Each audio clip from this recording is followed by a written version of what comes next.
দলিন যারা আল্লাহকে মানে মন মতো মানে এলেম ছাড়া মানে এলেম অনুযায়ী জীবন সাজায় না বা পুরা সাজায় না অর্ধেক সাজা অর্ধেক সাজায় না আল্লাহ বলছে সিরাত মুস্তাকিমের পথে যদি কেউ চলতে চায় এদের আল্লাহর কাছে প্রার্থনা করতে হবে আল্লাহ এ দলিন থেকে আলাদা পথে আমাকে চালাও যারা মন মতন চলতে চায় এলেমের মন মতে চলতে চায় মিদের মতো করে মানতে চায় রসুলের তরিকার ভিন্ন মানতে চায় এর আগে যুগের মধ্যে ছিল কারা আছে তাও এহুদিন নাসারা আলোচনা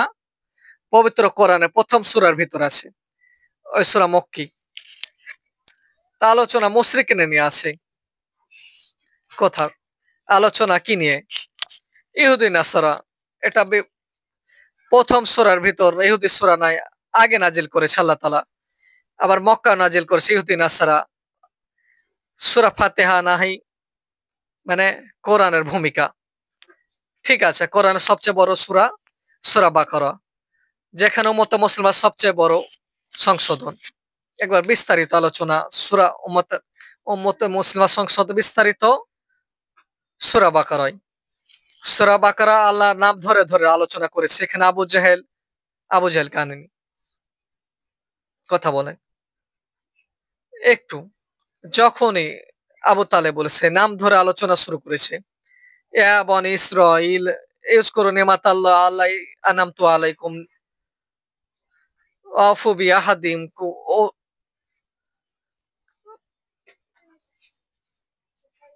স্পষ্ট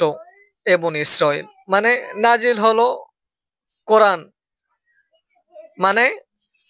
বনি ইসরাইল আসমানি গ্রন্থ দেওয়ার পর আল্লাহর সাথে যে চুক্তি রক্ষা করার কথা আফু বিআহাদি তোমরা আমার সাথে ওয়াদা পূরণ করো আমি তোমাদের সাথে যে ওয়াদা পূরণ একথা আল্লাহ উদাহরণ দিয়ে বুঝাচ্ছে একথা পূর্বে যারা যারা মুসলমান দাবি করতো তাদেরকে বলেছি ঘটনা তোমাকে শোনাচ্ছি তোমরাও আমার কোরআনকে পুরোপুরি পালন করো আমার সাথে চুক্তিকে পালন করো আমি ওয়াদা করছি মুমিনকেও বলছে আমাকে ভয় করো তোমাদেরকেও বলছি আমাকে ভয় করো এখানে ধাক্কা এখানে কি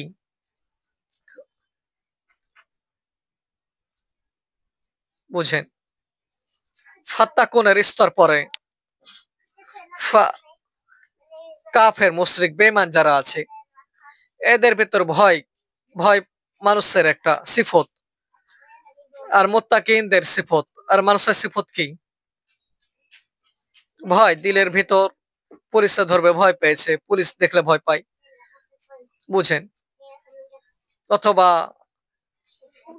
জিন ভূত দেখলে ভয় পায় এরকম আছে ভয় তো আছে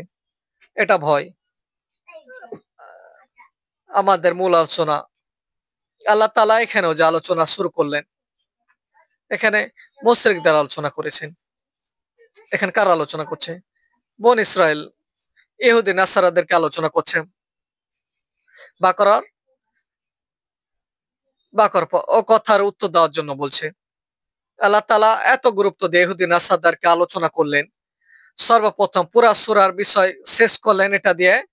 গয়রিল মাগদুবি আলাইহিম ওয়ালাদ-দাল্লিন এরপর আবার নামাজের ভিতর আমিন বলা শুরু কর একদল আস্তাকজল ধরে যা যেমন মন চায় আমন বল তবে আমন বল আমরা যেন আল্লাহ ইহুদিদের পথে না চলি যারা কোরআন পাওয়ার পর কোরআনের পথে আমাদেরকে তাদের থেকে আলাদা করো যারা মন মতন চলে আমাদেরকে তাদের থেকে আলাদা করে দাও এর সাথে আমার শব্দ চয়ন করে দিয়েছে